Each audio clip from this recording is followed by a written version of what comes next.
All right, let's get into action, and we'll begin with our introductions. We have here in the studio with us Professor Sheriff Gali Ibrahim. He's head of Department, Political Science and International Relations, University of Abuja, and of course, Director, Center for Contemporary China-Africa Research in Nigeria. Welcome to our studio, and compliment of the season. Thank you for having me, Claire. Yes. We also have with us Uichi Zhao, Humanities Chair Professor at Tsinghua University, China, Harare Forum for Africa, and she's right here with us.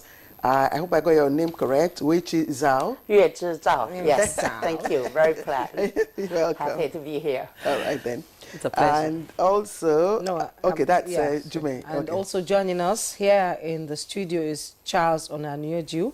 He's Director, Center for China Studies, member of the International Advisory Committee of the Beijing-based China-Africa Institute, and member of the editorial board of China Theological Journal. CSEL Science, published by the Chinese Academy of Social Science, and author of 4 books on China, China-Nigeria, and China-Africa relations. Wow. Thank you. It's good to have you join us. Thank you, madam. Thank you. And we also have joining us via Zoom from Switzerland is Ambassador Osman Sarki, former Deputy Representative of Nigeria to the United Nations. Good morning. Compliments of the season.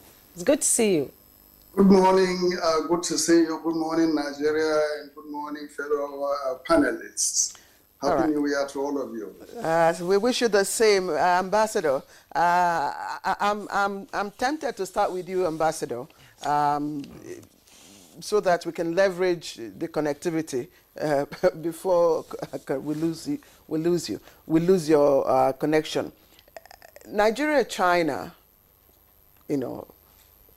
have maintained a very cordial relationship, and as we noted at the beginning of our conversation, it's a relationship that dates back to the early 1970s. That's more than half a century, and even still waxing stronger. Recently, during the visit of the Chinese, minister, our own minister, alluded to the fact that the relationship has been very smooth, and he emphasized without dispute. Can you make this relatable to every Nigerian? What this means in real terms? Thank you very much, Mrs. Brazak, and also my sister, for having me on this program. Now, the basis of China-Nigeria cooperation or relationship, and also China-Africa relationship, was established in the 1950s and 60s, actually, when Premier Zhou Enlai, or late Premier Zhou Enlai, enunciated the 5 principles of coexistence, which he carried to Bandung Conference in 1955, and it became the kernel of the founding of the non-aligned movement and the posture of China and developing countries towards each other at that time. So one of the the core principles of the principle of of peaceful coexistence is non-interference in the internal affairs of each other. And China has been observing this principle religiously, meticulously. And that is the basis of the absence of friction between China and many countries in the world, particularly African countries. They do not dictate to us, they do not involve themselves in affairs, they do not give us conditions in terms of political behavior on our parts to fulfill before they give us aid or assistance. So this mutual respect became the foundation or the pillar of relationship between us. Now, in regards to the visit of Councillor Wang Yi, the foreign minister of China recently to Nigeria and other African countries, it is in pursuit of already established objectives that have been agreed to by the leaders of Nigeria and China. In 2016, His Excellency President Muhammadu Buhari, former president, visited China, and bilateral cooperation agreements were signed. And also, subsequently, he visited again, and since then, these relationships have been established at the highest level between the two countries. So what the foreign ministers are doing are actually, to translate the high-level agreements between President Xi Jinping and President Buhari, and now His Excellency President Bola Ahmed Tinubu, in terms of the overall architecture of the China-Africa and the Forum on China-Africa Cooperation that resulted in elevation of relationship between China and African countries to a special strategic relationship. And that is very important. And lastly, on this item, our own foreign minister, His Excellency Ambassador Yusuf Metamatugar, visited China, I think in June or July last year, and met with his counterpart, Councillor Wang Yi. And a special mechanism was established between Nigeria and China that will oversee the implementation of the high-level agreements reached between the leaders of the two countries within the framework of Belt and Road Initiative, within the framework of the FOCAC initiative, and the larger agreements that were reached between Africa and China at the level of the China-Africa Summit. So we have existing frameworks that guide our relationship. Now this relationship have translated into opening up of Chinese market for exports from African countries, which I think the Manufacturers Association, the Chambers of Commerce, the Export Promotion Council, and others should take advantage of to penetrate the Chinese market, which is really virtually limitless in its absorption of foreign imports. Secondly, the expansion of infrastructure development programs in Nigeria by China is a very critical aspect of the development of the Nigerian economy and the promotion of the growth and industrialization of our country. So I think, the renewed hope agenda of President Bola Ahmed Tinubu should focus on the translation of the FOCAC outcome and other related activities like the Belt and Road towards the scaling up of infrastructure development in Africa, in Nigeria, and industrialization of our country, and of course in achieving food security and promoting export. Ambassador Turkey, I'm still going to stay with you. I have a question for you, and talking about Nigeria-China relations, Africa-China relations, there seemed to be a shift. Yesterday I was watching the Secretary of State for Trump administration at his confirmation, and he said a lot of things about China relations with the rest of the world, and saying that China is getting a leeway into countries and taking more than they are giving to those countries. What do you make of his statement on China relations with the Africa, and what does it underscore there?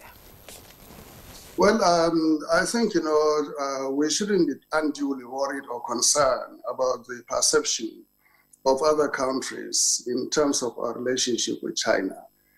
We are a sovereign, independent country, and our decisions are based on clear, level-headed assessment of our interest in terms of the security of our country, in terms of the development of our country, in terms of the dignity of our country, in terms of the promotion of the welfare and well-being of the Nigerian citizens. So our governments act in their independent and sovereign capacity to decide whom we will engage with on the global scene. The Americans pursue China within the larger geopolitical rivalry that have been unfolding in the last 20 years or so between the two countries, America and China, which doesn't really concern us. This is their own affair. But our own interest is to secure a strategic position and relationship with any country, including the United States, in terms of advancing the objectives of the Tinubu administration as of today. Secondly, this is not a new phenomenon. You remember when Secretary of State Tillerson visited Africa. Before he came, I think he delivered a speech either in Harvard University or one of the universities in America, whereby he contextualized U.S. relations with Africa on the basis of rivalry with China and Russia. And also, the former National Security Advisor, John Bolton, also contextualize relationship with China and Russia on the basis of geopolitical brinkmanship or rivalry in Africa. So this is, I think, part of the American establishment to appease their own constituency in terms of justifying the sanctions and restrictions they're imposing on China, on TikTok, on Huawei, on the G5 technology, and many other things. So I think, my sister, we shouldn't be unduly worried about what they think in Washington. We should worry about what we think in Abuja and the rest of Africa. What is the best, options for us? Thank you. I still think that we should maybe not worry, but we should also keep our ears and eyes to the ground as to how whatever decision that Trump may take in terms of trade and tariff imposition, how it might impact our relationship with China, but of course, it might not be directly, it might be indirectly, and how we can leverage whatever impact that might come to our own to mutual, advantage. But let me keep at that. We'll come to that much later.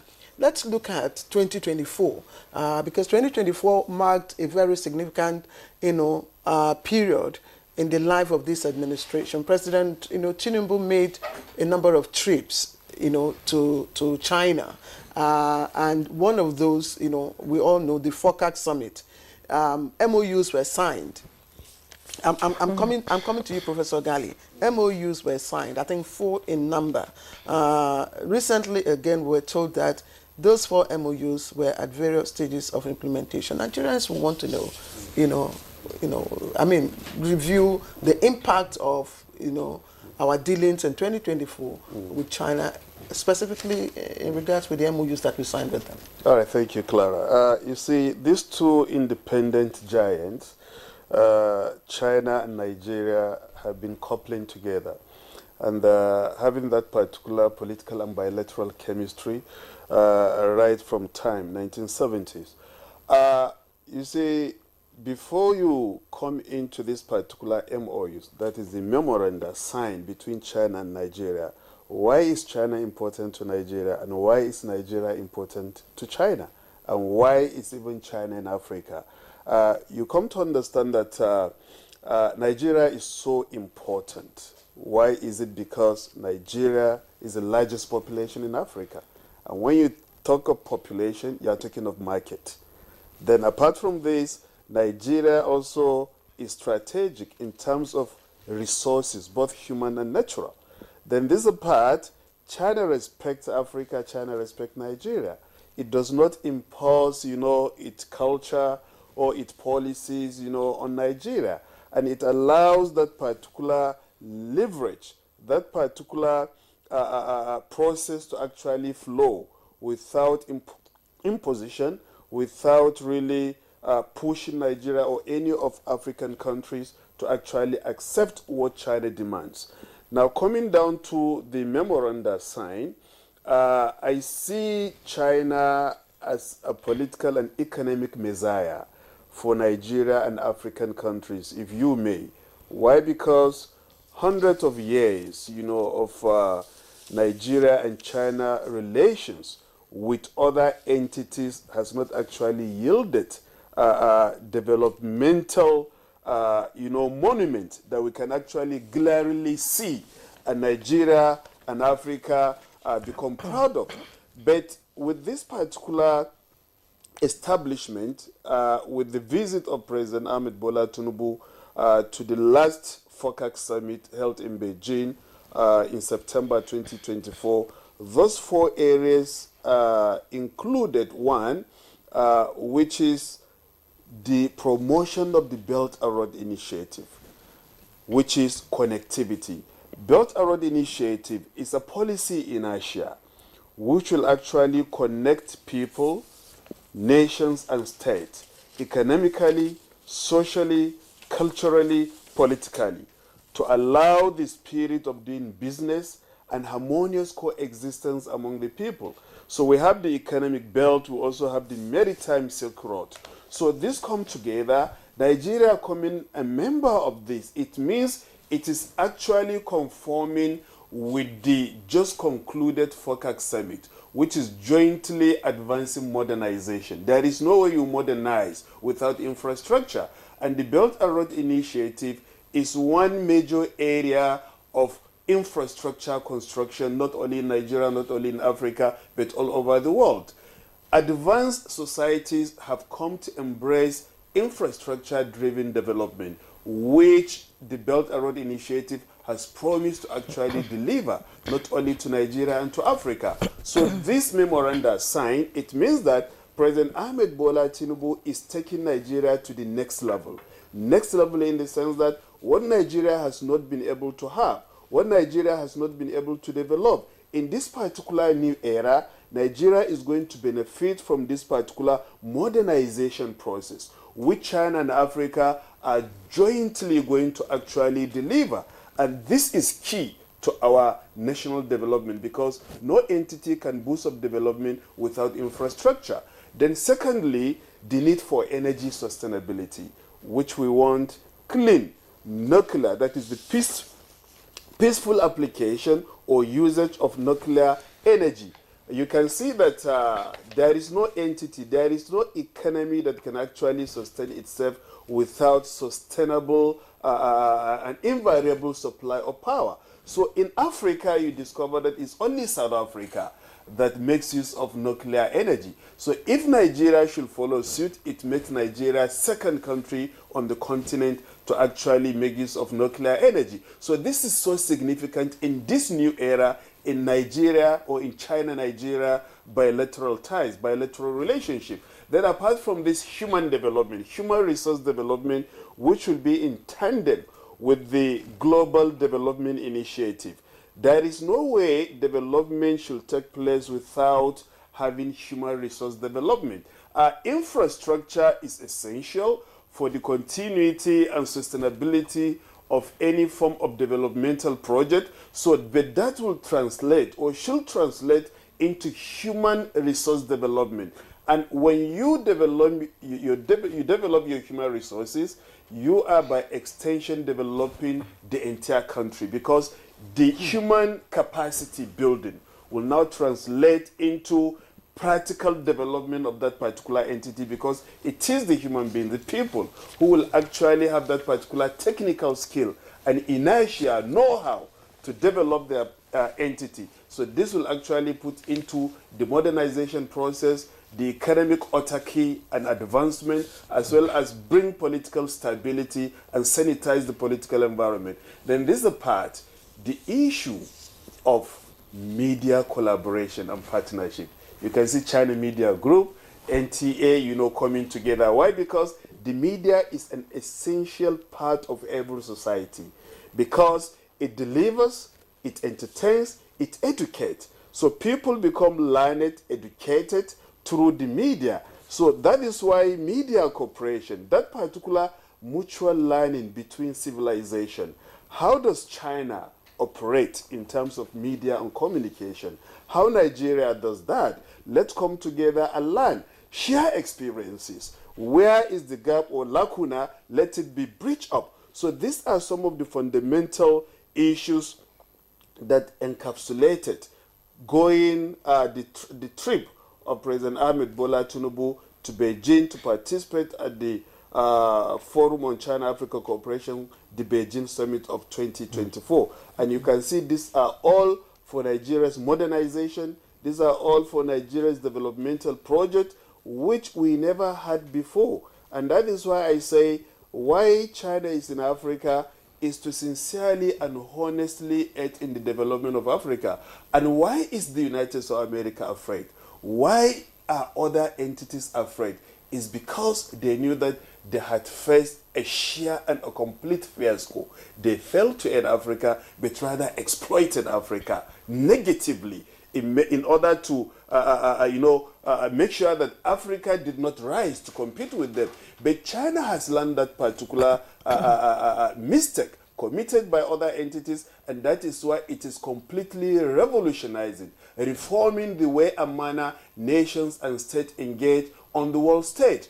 China is sincerely and honestly aiding and even financing Africa's development and modernization. If you look at the China-Africa Leadership Dialogue, which was held in Johannesburg, China is even trying to promote Africa's integration. Integration in the sense that sub-regional integration, looking at ECOWAS, looking at SADC, looking at ECAS, looking at COMESA, looking at IGAD, that is Intergovernmental Authority on Development. China is all trying to promote all this particular integration so that Africa should be able to harness its potentials, aid each and every African entity to actually produce what it has, what is actually blessed in terms of natural resources. China will aid you to actually tap from those particular resources, even help you to take to China and sell. China is ready to buy from you. It's just because that particular trade deficit is not that China doesn't want you to go higher. No, it's you, the magnitude at which you produce, the level of your production, processing, and industrialization, that will actually determine the quantum of resources or finished good that you'll be able to sell. And China is promoting you, wanting you to produce more, bring more to the market. China is 1.4 billion. China's market alone suffices China's market, even though we need each other, but it is promoting us to actually come. And all this particular agenda, you think of United Nations Agenda 2030, dealing with the sustainable development, which the Millennium Development Goal fell, now replaced by sustainable development, your Africa Union Agenda 2063, and China-Africa, cooperation, Vision 2035. Why is China there? Is to follow up. If the United Nations agenda for sustainable development fails, if even the African Union agenda for the Africa we want, 2063, all these particular processes, China is confident that the China-Africa Cooperation Vision 2035 will serve as a beacon of hope in order to monitor the practicability, the operationability of all these particular agreements signed, and to champion development in this particular China-Africa cooperation that is hopeful and promising for this particular two giants. Indeed, promising for these particular two giants. And I like the fact that you mentioned that China is not trying to impose their culture or anything on any nation, but in the other way too, they are also learning our culture, learning our language, learning how we dress, learning how everything, so that they can be able to, absorb themselves into the system. I like the fact that you brought the BRI up, because looking at the BRI, it's reshaping global trade routes and economic, flow. The opportunities are immense, job creation and all that. But still, people say, experts also say that there is a lot of challenges there that needs to be looked into. Let's bring in Mr. Charles Onyaneju into this conversation. What is your opinion on the BRI and the challenges that might come from that? We know we have a lot of bilateral agreements with China and all that, but Nigerians are also being skeptical about the fact that the debt burden is getting higher, and the BRI is now here to stabilize it by creating job opportunity, export, and reshaping the trade route between Africa and China and also Nigeria. So let's have your opinion on that.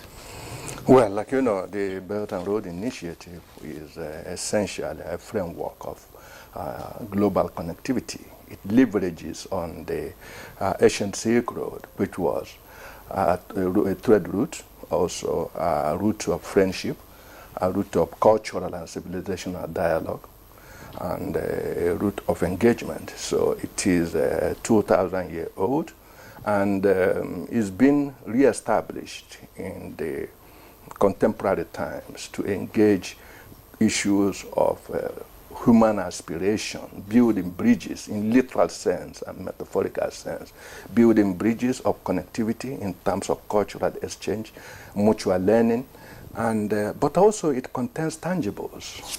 It's a broad framework of international engagement. It's driven by the best metaphor to describe it is a symphony, is an orchestra in which you have many voices, different voices.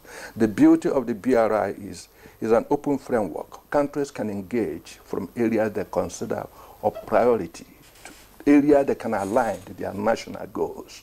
It's not a one-fit thing. It's not something that fits all. It's broad. And the spirit and philosophy is extensive consultation. Nothing is imposed. Mutual, extensive consultation, mutual contribution, and then, of course, benefits to all. So it is a product of extensive consultation. Countries can leverage. Nigeria has been participating in the BRI. In fact, Nigeria became a formal member, a partnership member in 2018. When President Buhari visited China at the 3rd summit of the heads of state of FOCAC. And since then, BRI had delivered tangible. If you remember, we got our first ever deep seaport, built in a record time of 3 years, the Lekki Deep Seaport, which has transformed us into a hub. That is a very important outcome of the BRI engagement. Of course, road connectivity, because BRI engagement also connectivity within countries and across countries. Like you said, generating trade routes. Because, like it is said, if you want to get rich, build roads.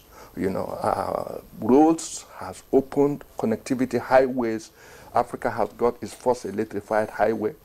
Djibouti connecting to Ethiopia, Ethiopian industrial heartland to Djibouti, cutting travel times from 9 days to 3 days, And so BRI is a framework of international cooperation that offers premium engagement for countries who can leverage their own ability and leverage the partnership it offers to generate particular things relating to their national priority. That is the beauty of it. It's not dictated from Beijing. It's a framework you can leverage. You can engage. You can decide which aspect of BRI engages your national priority.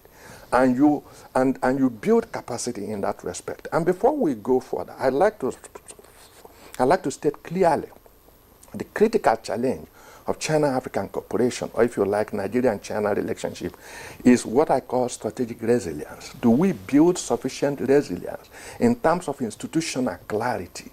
Do we have the institutional capacity to engage the outcomes of this cooperation and domesticate its benefits and align it to our national priorities?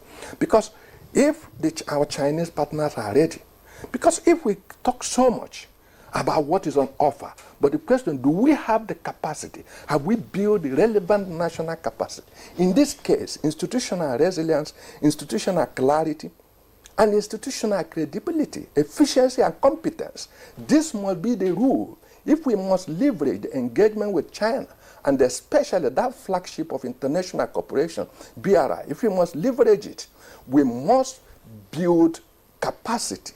And capacity in this sense, I must stress, has to do with institutional efficiency. It must to do with institutional clarity. Your institutions must be predictable. It must be credible. It will be such that somebody can say, if I do this with you, this is the likely outcome. If China is offering us access to her huge market, we can take sand there. We can take anything there. We must assess the strength of the market. And what do we bring to the board? This has to do with how do we empower our farmers?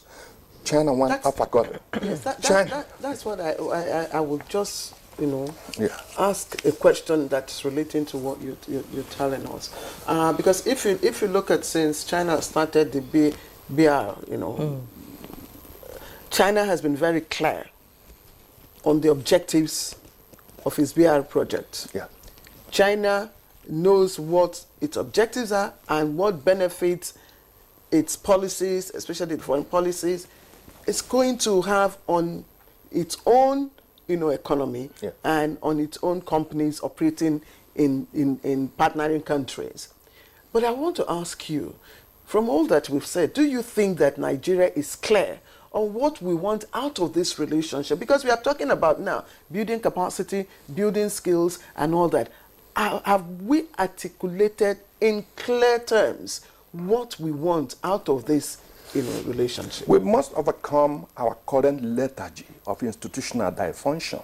It is pervasive.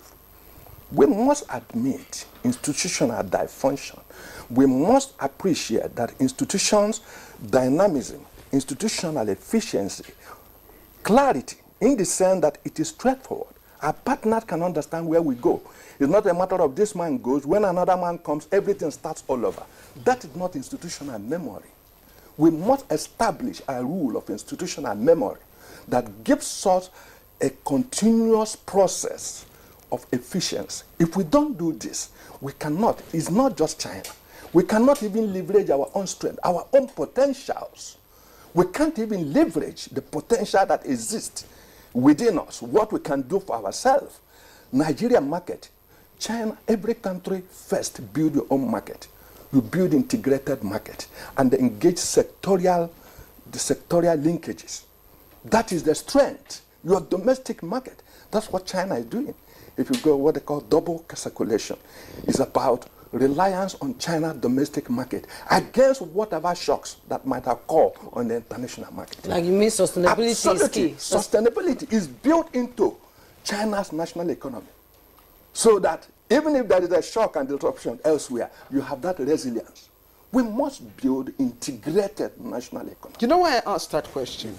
Because if you look at our trade index, well, the latest I know is that we have moved to about, our exports to China is in the area of maybe 1 point something or $2 billion as at 2024.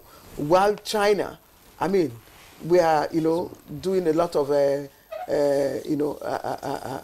import from China in the range of billions of dollars, 11 billion, thereabout and all that. So there is that trade deficit which remains as an imbalance in this relationship. And we are asking of tariff reduction in cashew, in shea butter and all that. Is that enough? The issue is not even the reduction or the question is, have we maximized, are we optimizing the productivity level? Yeah. So are we optimizing the productivity level? This is, so we have to, as a matter of fact, if we have to, we don't have to. In as much as China, Nigerian relation, China-African relation holds great prospect, let's not be romantic about it. It leaves a lot of work. It's a work in progress. And except we build the relevant capacity, except we clarify the institutional process and makes it clearer for our partners to understand our direction, we may not be able to leverage this whole thing. So the work starts here. The work is back on our table. We have to get things right so that we can fully maximize and optimize the outcome and potential of Nigerian-China cooperation. Okay. Let's bring Wei Chizao into our conversation, and I'm just looking at I did a lot. I studied philosophy, so I did a lot of Confucian and Mandarin and all that. And I know that this is part of the cultural and academic exchanges that China is bringing. In some of our universities, the Mandarin languages are being taught. But how accessible would you say is Chinese scholarship to Nigerian students from diverse regions? I came from Tsinghua University today. I brought, with my colleagues, 17 MA and PhD students to come here. In terms of accessibility, actually, I don't want to sound like right now promoting my program. The students, are they Nigerian students? No. And so let me just say, I don't want to sound like I'm selling a program or recruiting students from Nigeria to Tsinghua. Right now, actually, our school has 2 international programs designed specifically for students from the rest of the world to come in. So I'm here, if you asking this question, I'm going to answer, yes, it's not only accessible, the Chinese government provides scholarships. And so the language, you don't even need to learn Chinese Mandarin to be enrolled in our program.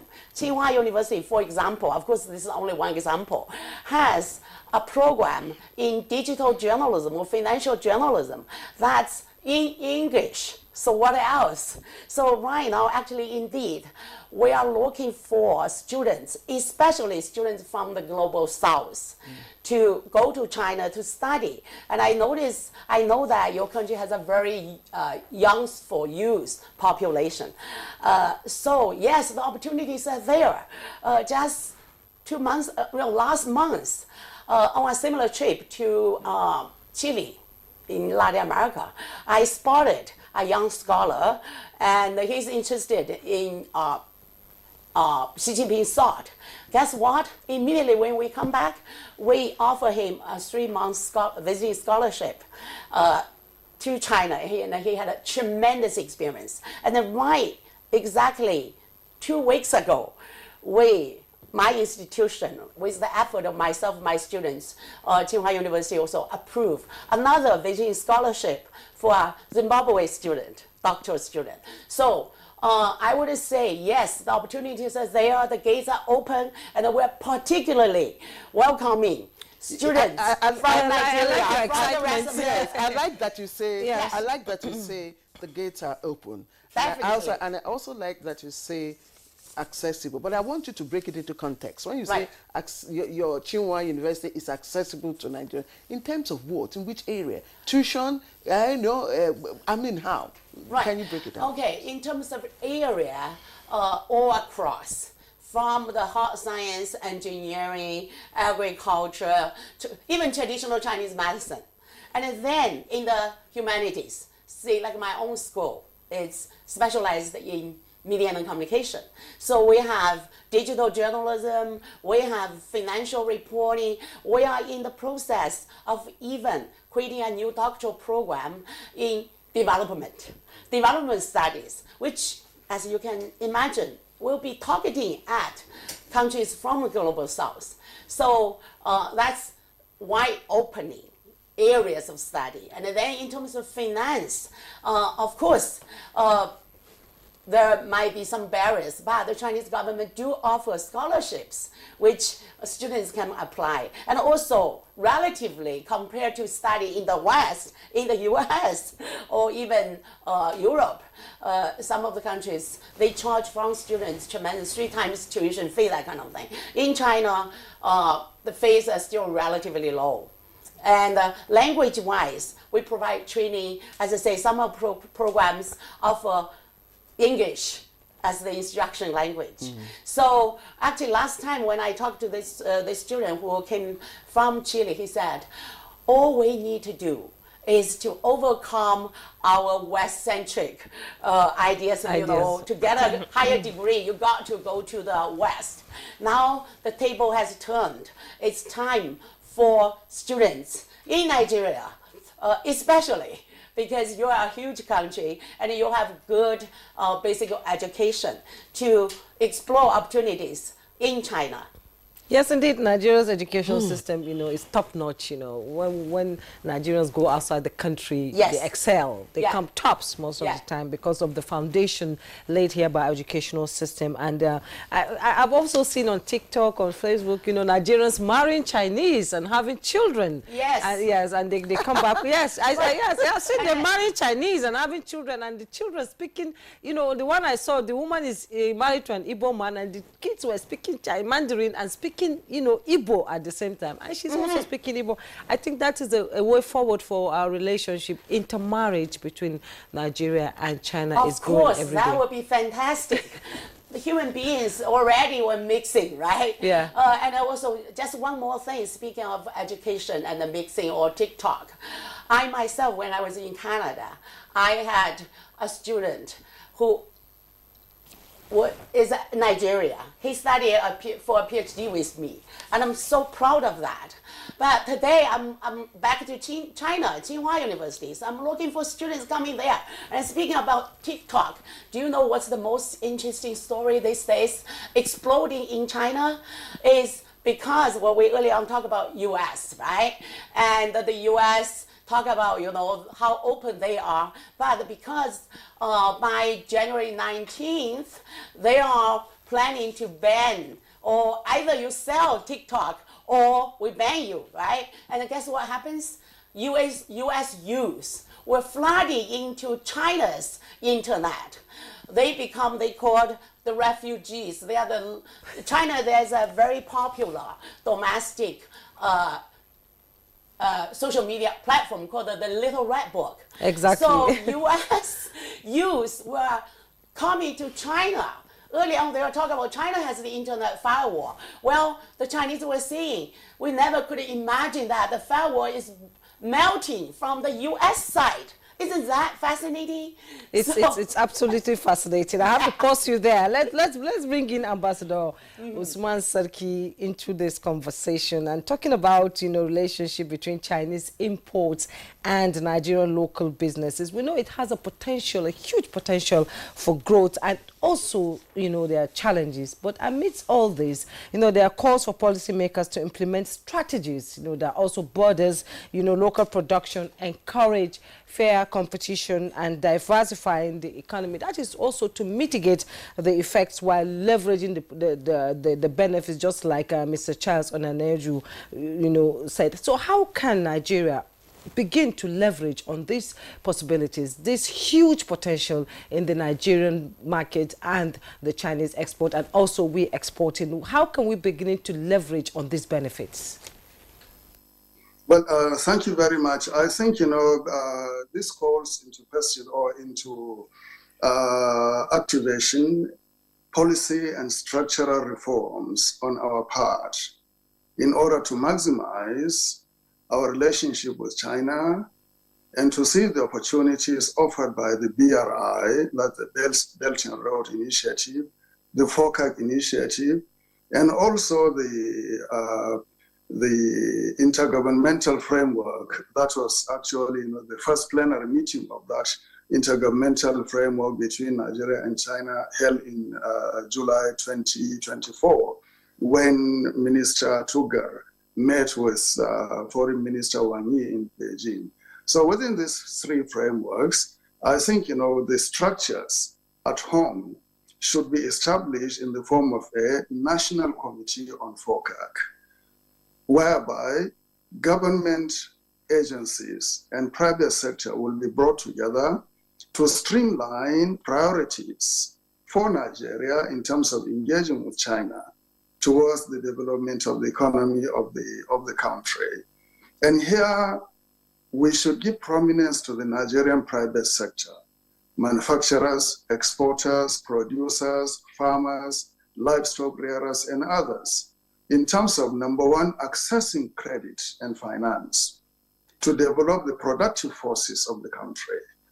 And number two, in order to develop the capacity for us to export to China and to the rest of the world. Today, you cannot grow your economy without production and without export. We may have the internal capacity by numbers to absorb a lot of the production that we carry on in Nigeria and also to export to West Africa, but that is not enough. We need to expand to have a niche in the world market, particularly in the Chinese market.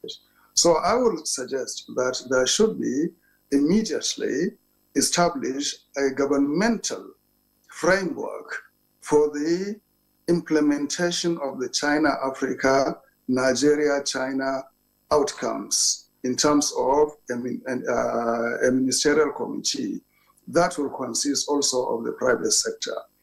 Now, the second proposal that I will submit is the role of leadership is very, very critical in terms of giving direction, focus, and purpose to any relationship with any country.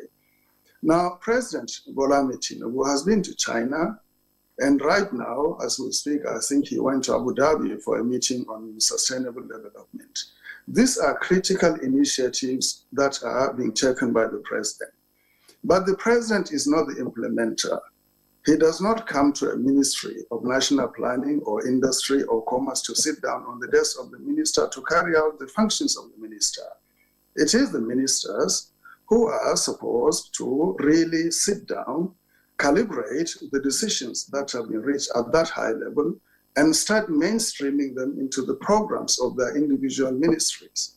And let us not forget the subnational level, that is the governors. Governors play a critical role in the cohesion of policies and programs in Nigeria. So governors should also be taken on board in terms of the formulation of strategies for implementing development programs and agreements that have been reached between Nigeria and foreign countries. Now, in terms of leadership, I think I want to contextualize the role of leadership by citing one example, just one example. Deng Xiaoping, the Chinese leader who opened up China in the 1980s to the world, visited Japan in October 1978. He was taken to various places in Japan, especially to Nippon Steel in Japan. What he saw actually amazed him and actually created a feeling that China was backward at that time. And he came back and told the Communist Party leadership that we cannot live by ideology. We have to develop our productive forces. We have to develop our economy. Following that, immediately in December 1978, an agreement was signed between China and Japan to establish a steel factory in Shanghai. 10,000 Japanese steel workers and experts were sent to Shanghai, 10,000 to establish the steel factory. 3,000 Chinese steel workers were sent to Japan to learn the art and science of steel production. In 5 years' time, by 1985, the Shanghai steel mill became the second largest steel producer in the world. And also, steel production in China rose from a mere 3 million tons to 30 billion tons a year. And the foundation of Chinese prosperity and strength today was on the steel industry. And here we are in Nigeria today, Ajaokuta Steel Company, various steel rolling mills in Katsina, Alaja, Jos, and others are actually out of production. So if we set up our priorities right, the sky is the limit in terms of developing the capacity and productive forces of the Nigerian economy by having this strategic engagement with China. Today, automobile production is at the center of dispute between EU, America, Canada, and other countries with China. China today is the largest automotive producer in the world, especially electric vehicles. And that means components for producing electric vehicles will be needed by China more and more, increasingly. And they are looking to Africa, Latin America, Central Asia, and other parts of the world to access critical minerals like lithium and also copper and others to be able to cope with this massive production of electric vehicles. China produces the largest electric panels in the world today. So why don't we strategically sit down, scope the trajectory of development of the Chinese economy in the next 5 years, and see where we can tap in terms of supplying not only raw materials, but also finished products from our own side to fit into the larger picture of Chinese production in the world. Indeed, we can even create space for Chinese manufacturing to take place in Nigeria. And here, I think the Lee Group in Kano can serve as an example. They are employing thousands of people in Nigeria. They are manufacturing a lot of things on the ground, but that is not enough. We should go beyond that to look at the fourth industrial revolution, what is going on, how is it being carried out, and what role can Nigeria play? And here, I think it is very critical for us to engage the Nigerian private sector. The Nigerian private sector, virtually we should realize that government doesn't produce anything. It is the private sector, the farmer, the manufacturer, the small-scale industrialists, the big industrialists who produce and manufacture. So how do we support them? Let us open avenues for them to access Chinese funds.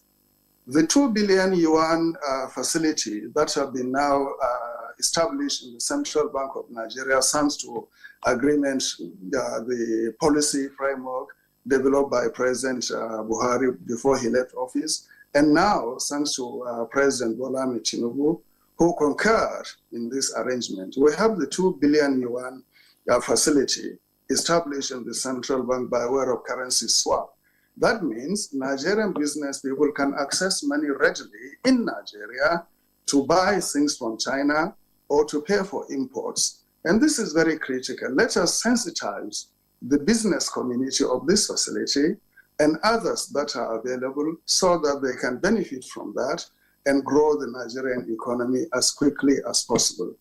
It is. Your Excellency, thank you. Thank you. You've raised a lot of issues that I don't think I need to ask any questions on those. I wanted to know how we can leverage, the skills, expertise that China has in diverse areas, manufacturing, technology, in agriculture, because we've seen what they're doing, building our rails, building our roads, but how much of the skills, do we have here at home? And also, speaking about, what is going on, what President-elect Trump might do in terms of, tariff ban on or imposition on China and how that might impact us. I'm just thinking about local manufacturing, because invariably that will make, China look towards more African countries, and specifically Nigeria, and then the relationship will become closer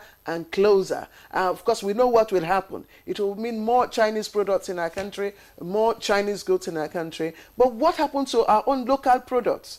So these concerns are out there, and I think that you've rightly addressed some of my concerns in your response. But when we come back from the break, I would also like Professor Sharif to speak on these areas of concern and how we can leverage the partnership for mutual benefit. Let's take a short break.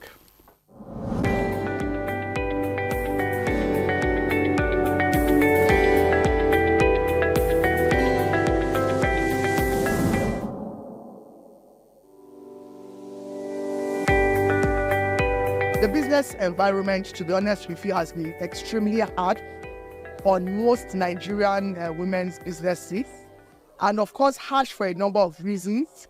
There is no way you would increase or move a subsidy and increase the price of fuel that it doesn't have the counter effect. It has been very challenging for so many women. I know that a lot of them have cried in one way or the other to us to find ways of intervening. But that is not to say that it is all doom and gloom. We will still have a few percentage of women that are thriving in this economy, but we hope that we'll be able to get a larger percentage. One of the things I've seen with even our local purchases now is that people are buying more made in Nigerian options of food, of clothing, and so on and so forth than the imported. So that again is helping some of our industries thrive. Surprisingly, the telecommunications is still doing well, and the reason is very simple. A lot of people are going for online options of skills in terms of training, communications, even remote working. And so you will see that people that provide services around those areas also thrive. But I think at the end of the day, it's about partnerships, collaboration, and influencing power from especially the private sector and even the public sector. But we really need the public sector to drive a number of things, especially policies, because the public sector has the national spread above even whatever we can do in our own small way. What has happened over the years is that even the government, for example, is being pulled from different angles by all these stakeholders. We need to harness ourselves to have strategic focus areas, and we should all be moving in the same direction, not using a competitive approach, but a collaborative approach. Secondly, in collaboration, we need to move with large clusters of decision makers. Instead of, the process of reaching out to individuals is painstakingly long and it takes time. And so we need to engage these stakeholders on a larger platform. I think it's very important to identify where you can get help in your own little way. And one of the things I've realized is that when you operate in silo, it is difficult for you to lift yourself out of the situation. Identify ways you can do what you are doing in a simpler way. And if what you are doing is no more profitable, why not find out what can you do in the meantime that will help you? You need to think outside the box and then connect. What you can do is also identify people and become a cluster to provide a service that ordinarily you cannot do alone.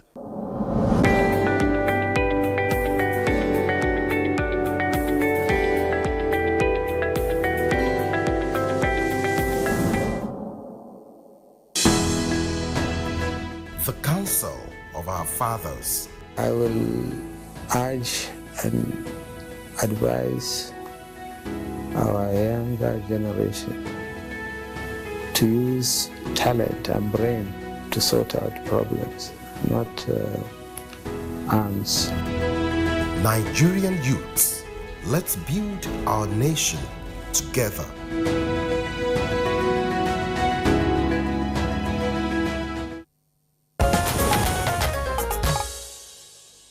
All right, welcome back. And quickly, Professor Sheriff, I put a question. How do we begin to address some of those concerns? The impact on our local manufacturer, you understand? And, of course, leveraging the expertise in building, in manufacturing, the skills that the Chinese have. We have not, we don't seem to have leveraged that. We don't seem to have tapped into that, despite the many constructions. The former Minister of Transportation tried to do that in the construction of the Abuja, Abuja, Kaduna down to Maradi rail line. We saw a lot of, Nigerian youths, being shown the tracks by the Chinese counterpart. But how do we elevate that? It's not to be like the streets people. It is usually said that the streets people have become so lazy because they are so rich. You don't need to work to be rich in Switzerland. You don't need to, do nothing. Everything is there because of the quantum of wealth, the streets people have. So what we need to do is this issue of colonial melancholy that we've been spoiled by the West through what is known as foreign aid. So we're always recipient of foreign aid, while the West had continued to give us this particular aid. And Africans have now become dependent on foreign aid to actually come to us. So that has actually exacerbated the issue of development crisis. And that has continued to make us indebted, especially World Bank, IMF. Why? Because we wanted everything to come to us. And these leaders who received this particular foreign aid, they squandered the money collected as loan. So this has created a vicious circle. So what we need to do, to my little surprise, is that why don't we sit as African leaders? For the first time, you have Vision 2010, Vision 2020, all had come and passed, but there is no tangible, outcome from these particular visions. The issue of African Union Agenda 2063, we're hoping the Africa we want. This is a vision, the Africa we want. But it's not just a matter of the ambience of the Africa we want without really working toward achieving the Africa we want.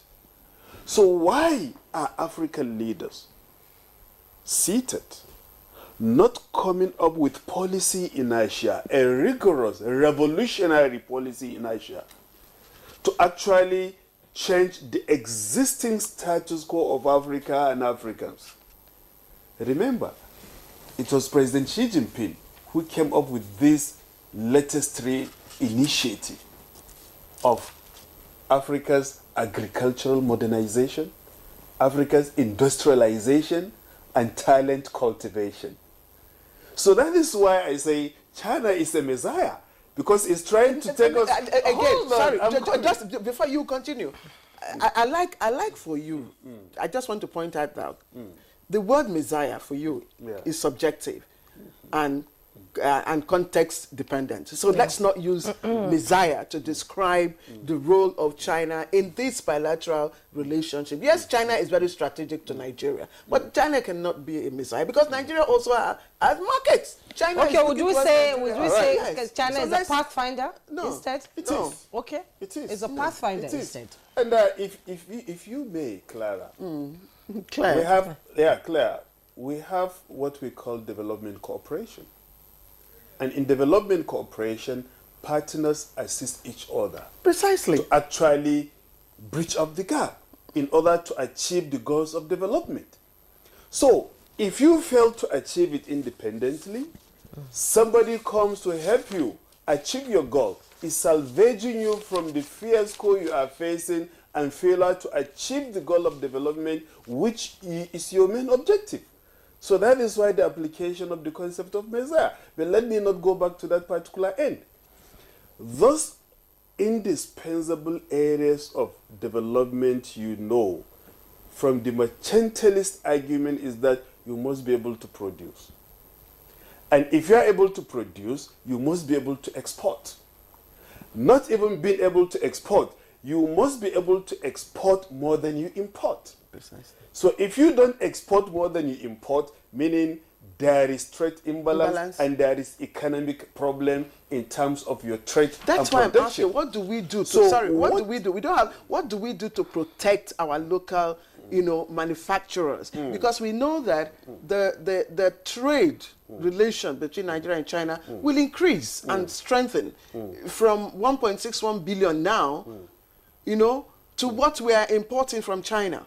Yeah, it's not protecting the local manufacturers first, because what we are doing is not enough, because we don't produce the food that suffices Nigeria's population. Okay. So it's to aggressively and massively embark on a rigorous industrialization process, which we cannot do it alone. China did not industrialize alone. It had to copy from US, from Canada, from Japan, from what Serki said.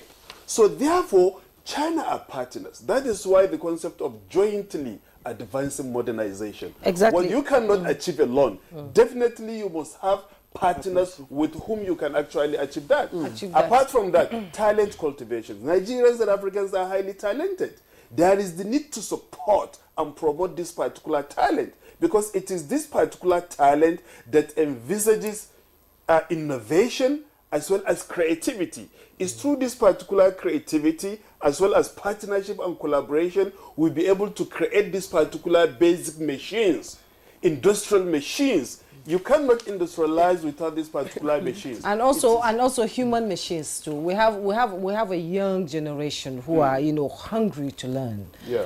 Hungry to adapt to changes. They do it so fast that you wonder where they get it. Our generation were a little bit slow, but these ones are going very, very fast, and they want to acclimatize, they want to adapt to changes and things happening around the world. You meet a young Nigerian telling you that I intend to do this in the next 10 years. He has ambition to do that. Then we need to promote that and develop that. Yes. Sorry, one major area is that this is the talent that we need to cultivate.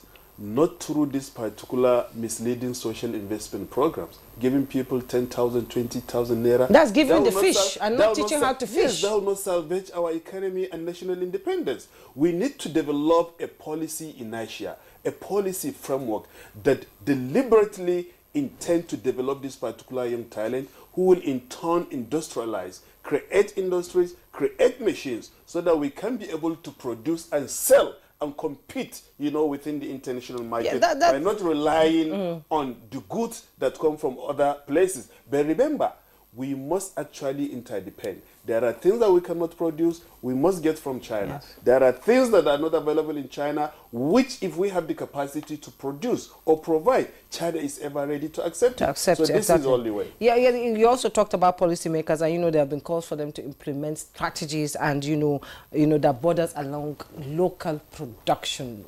What role can policymakers in Nigeria, play as we begin to leverage on the Nigeria-China relations? And you also talked about sustainability when you were talking earlier.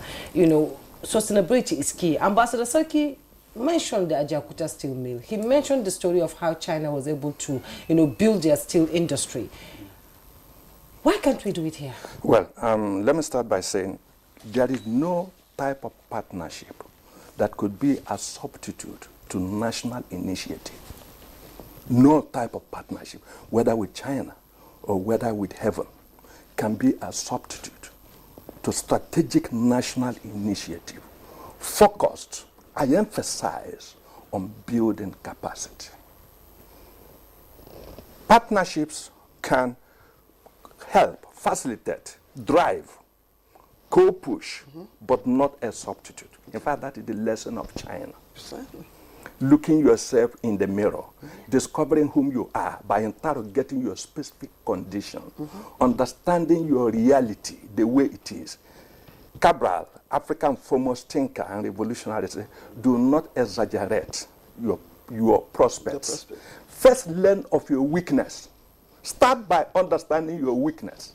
Our weakness today is lack of capacity and institutional dysfunction. Anybody in denial of this have not started to address the structural crisis that is the Nigerian challenge. Mr. Nanuju, let's put you on hold. Take Ambassador and then come and end up right here in the studio because we have limited time. We'll come back to you. We'll end with you here. Let's just take the last question from Ambassador. And Ambassador, I like you to talk briefly on the issue of debt trap diplomacy, which I'm sure you must have heard about it. Nigerians talk about it, almost all the time, and there are examples to point at. Right now, I hear China is third on the list of our debt list, third highest, and all that. So how do we get out of this? Should that arise, a situation where we are unable to, repay our loans to China? Yes. Thank you very much, Claire. Let me just, before I answer your question, make a clarification. The 30 billion tons that I said steel production is not per year. It is the cumulative production since 2017, in China. So I think, in 2017, China produced 1.8 billion tons of steel, rather instead of the 3 million they produced in 1985. So just by way of clarification, I don't want to be quoted as saying China produced 30 billion tons a year. No, 1.8 billion by 2017.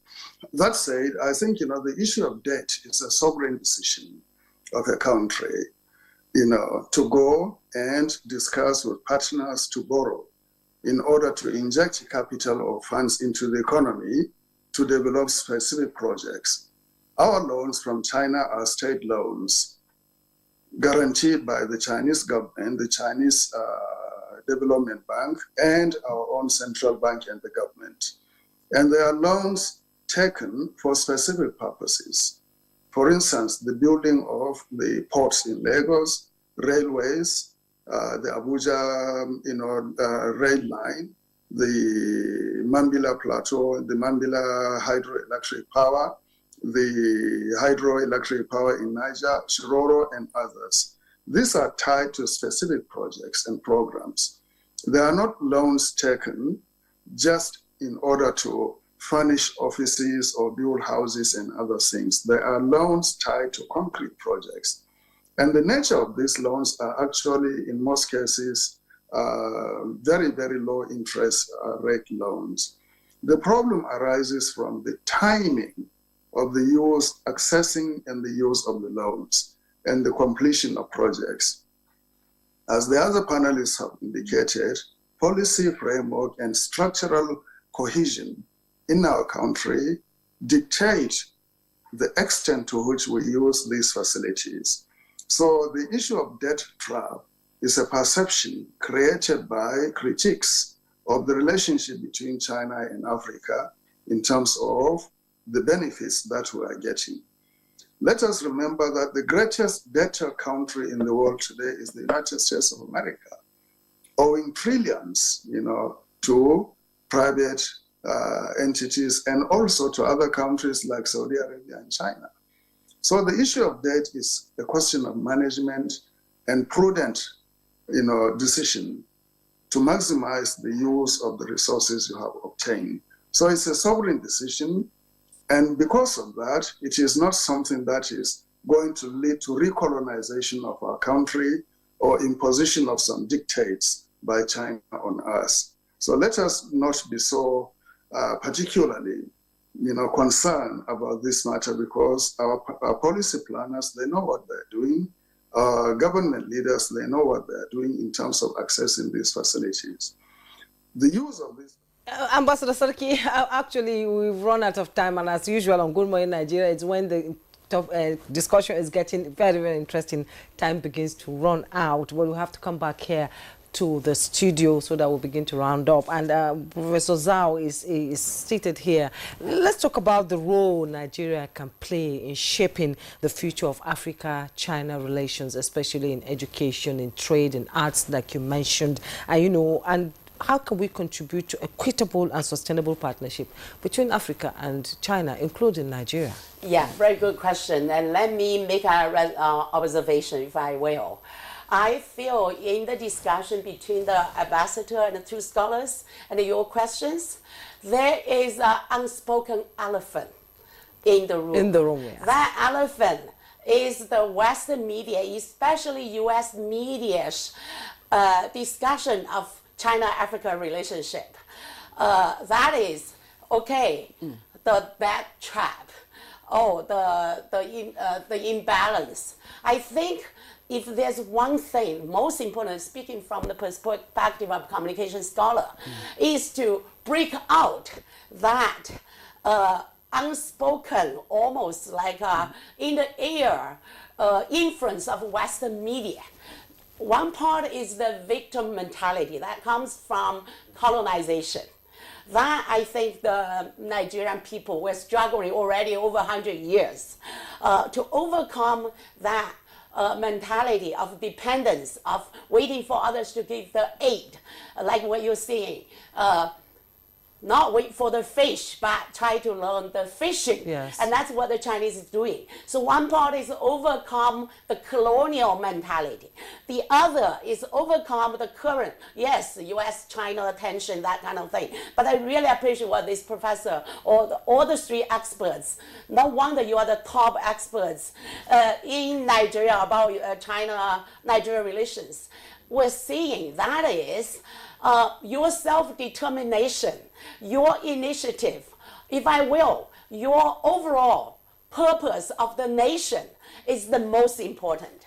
And only when you have that's your unity of your purpose, your self-determination, independence, which is actually, if there's one lesson, that's China's lesson, right?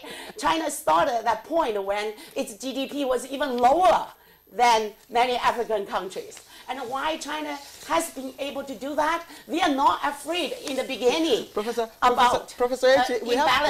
we have to stop, but I must not let you go before asking. Okay. What are the opportunities for the female gender in your school? Okay, yes. Let me finish one more sentence. I think China and Nigeria has a lot to do in the global south as two giants to take this leadership, to take this opportunity to collaborate, to develop together through the Belt Road Initiative, all that. Okay. And what female can do, China went through, I think, tremendous social revolution for females as part of the Chinese Revolution.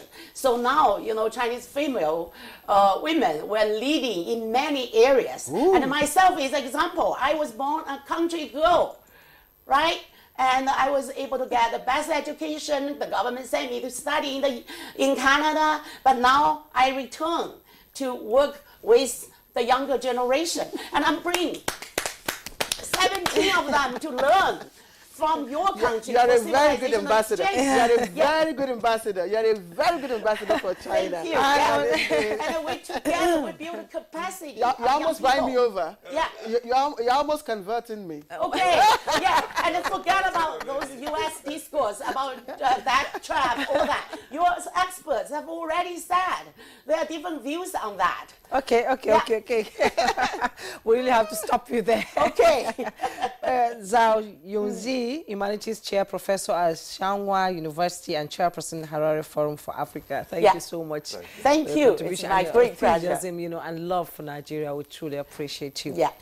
Mr. Charles Onaneju, Director, Center for China Studies, member of the International Advisory Committee of the Beijing-based China-Africa Institute, and member of the editorial board of China Theoretical Journal, CSL Science, published by the Chinese Academy of Social Science, and author of 4 books on China, Nigeria, and China-Africa relations. Thank you so much. Thank you. For your time. I would also like to thank Professor Sharif Gali Ibrahim, Head of Department Political Science and International Relations, University of Abuja. I would also love to thank Ambassador Selki that joined us from Switzerland. Thank you so much for coming on Good Morning. As always, it's a delight listening to you talk about, relations, Nigerian relations across the world, and the history you gave us. I got to learn a lot of new things today. Thank you so much for coming. Thank you. Thank you. It's a pleasure. Thank you. And that's Good Morning Nigeria for today. Thank you so much for your time. Another interesting edition will be on tomorrow. Stay tuned with NTA. I'm Juma Yusuf. I'm Claire Adelabu Abdulrazak. I'll see you tomorrow. Bye-bye.